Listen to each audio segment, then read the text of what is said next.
I'll start with our vision and our mission. Okay, so our vision is high performance and adaptive computing is transforming our lives.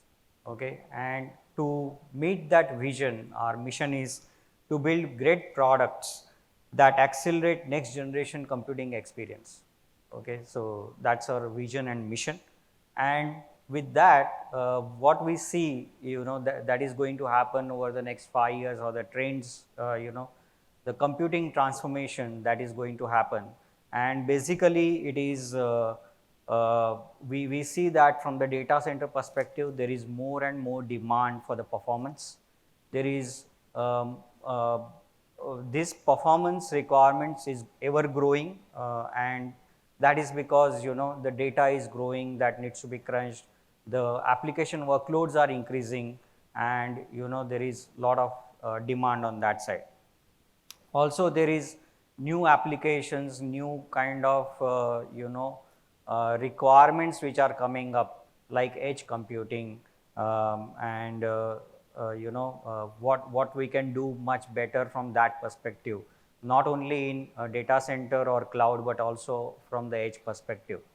So while we are doing addressing these challenges, there is also requirement or a mandatory thing, I would say, that all these things needs to be delivered very, very securely. The panelists talk about the security, which is very, very important.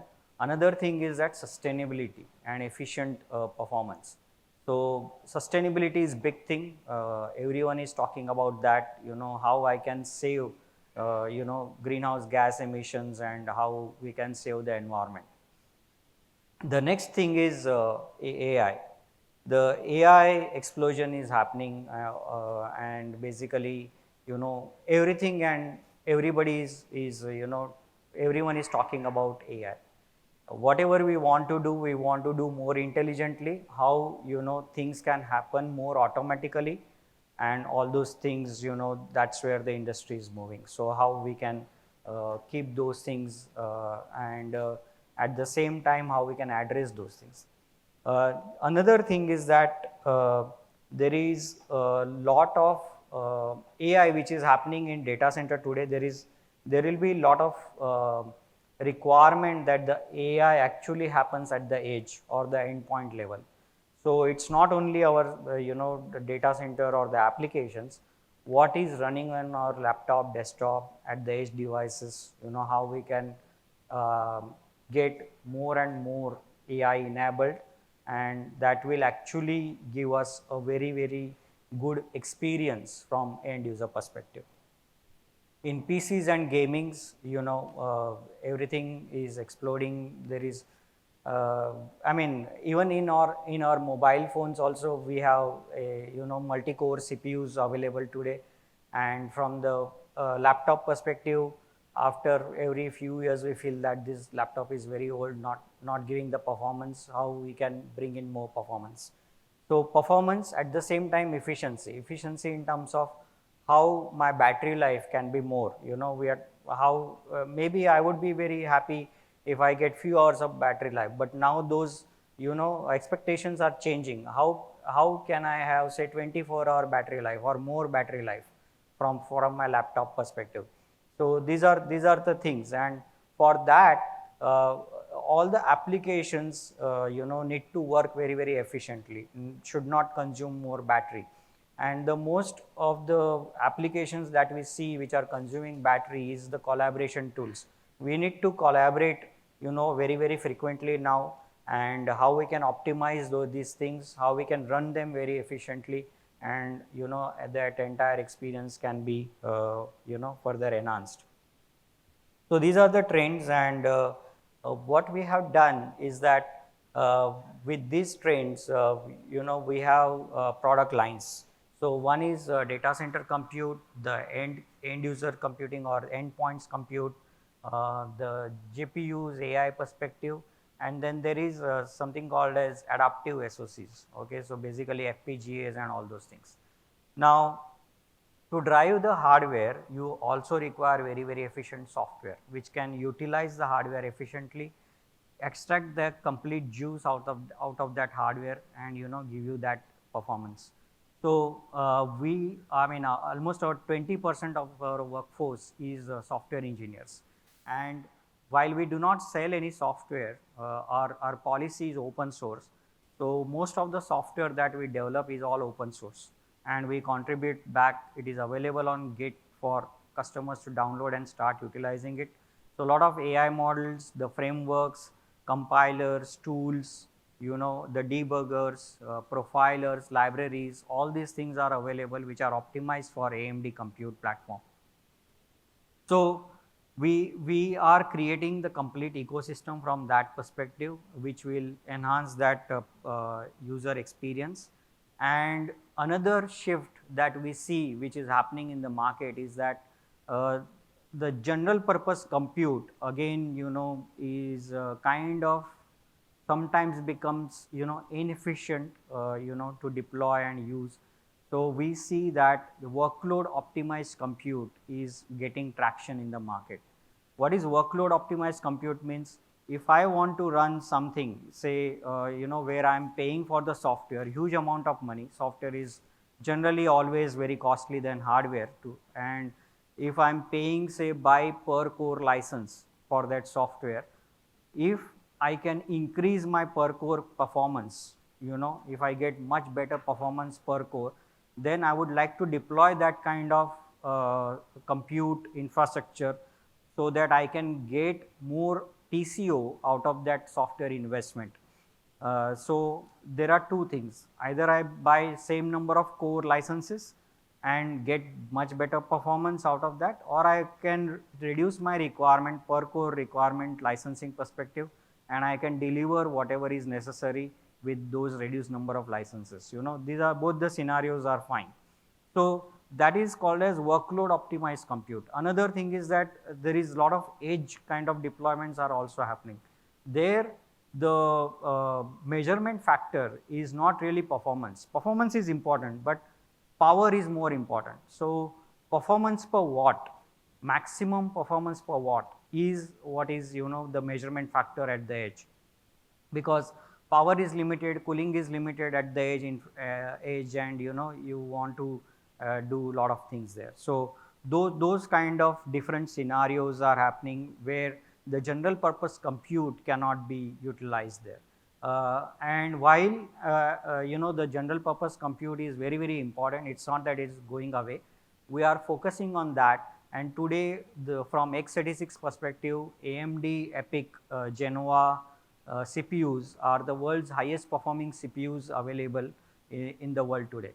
Okay, we have a lot of world records. I have a slide, I'll talk about that. So we have general purpose compute, we have core performance optimized compute, we have edge optimized compute.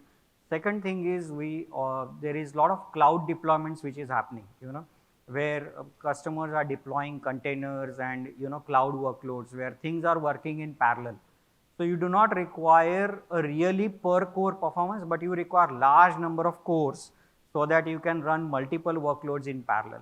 That is where our Bergamo series comes in, where we are having 128 cores per socket, and in Genoa, where per core performance is much better, we are offering 96 cores per socket. So that's kind of a huge performance that we are providing, and differentiated compute offerings for the required workloads. Apart from that, there is AI. So from AI perspective, the hardware and the software combination really is required. It has to be tuned so that you get best performance. And we have this AMD Instinct GPUs which are available. These are optimized for AI and high performance computing, and it is available today from that perspective. And from networking, again, workload optimized networking is again, that trend is happening. So we have DPUs, we have smart NICs, all those things are available. From finance industry perspective, if you are, working on high frequency trading, you would have heard about solar flare cards. These solar flare cards are, part of our portfolio. Basically, Solarflare was acquired by Xilinx and AMD acquired Xilinx. So it's part of our portfolio now. So how we bring all these things when we started innovation, we actually 20 years back we had dual core CPUs and quad core CPUs, and we quickly realized that the current way of manufacturing the CPUs or semiconductor or integrated chips is not the very efficient way. We cannot scale it. Okay, if we move from quad core to multiple core CPUs, not really efficient, and power consumption will shoot up, the cost will shoot up. So it was not the very efficient way. So we bring out this new, I would say, innovation, which is called as chiplets. Chiplet means breaking the CPU into multiple smaller chips, package it together so that it becomes one CPU, and how you can bring in that efficiency. So when you break this down, smaller chiplets, it becomes a modular architecture. You can scale very efficiently, very easily. The power consumption goes down. We can make use of the higher, lithography processes, and all these things comes down to very highly efficient, highly scalable product. So that is chiplets, and the future is like, can we mix multiple different kind of chiplets? So I will not have only compute chiplet, which gives me the cores, CPU cores, but I will also have, can I have GPU chiplet? Can I have AI engine chiplet in the same package? Can I bring in third party chiplet, so that based on the customer needs, customer requirements, we can package everything together, and when it is part of the same CPU, the entire efficiency is very high. You require very less power consumption compared to discrete different components versus everything comes in one single socket, and you get that differentiated experience altogether. It reduces power consumption and brings in a lot of efficiencies. So power efficiency, as I said, is very important. We have set internal goals, and we are working towards that.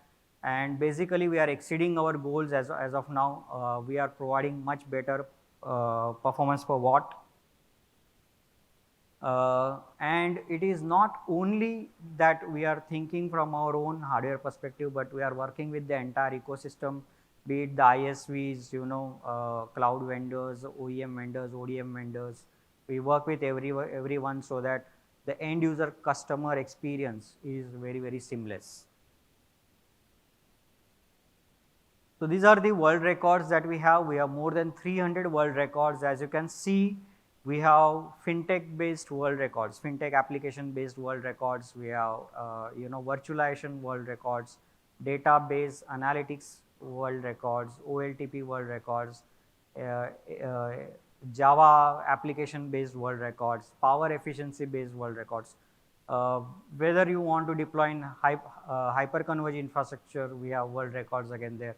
So it is not that our CPU works only in certain scenarios, it works in all the scenarios, and it is much more performant and much more power efficient.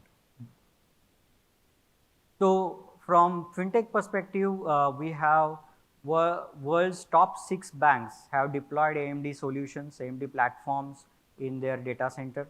Top 6 out of the 10.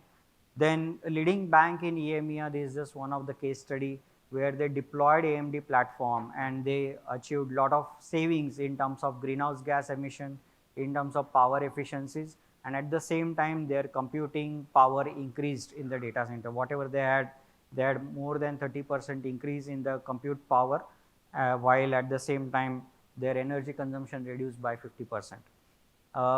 This is the VMware, Oracle, Nutanix, these are some of the ISVs which we are working with. So Oracle has deployed or announced their Exadata X10M, exclusively based on Genoa. So that is one of the performance matrix that you can refer to, that how efficient and how powerful our CPUs are. Also, it's not only on premise, but in the cloud also, we have all the 10 or major 10 cloud vendors which are offering AMD based instances. So you can have deployment on premise, in the cloud, as well as in hybrid form factor. Whatever is your choice, you can deploy and make use of AMD benefits.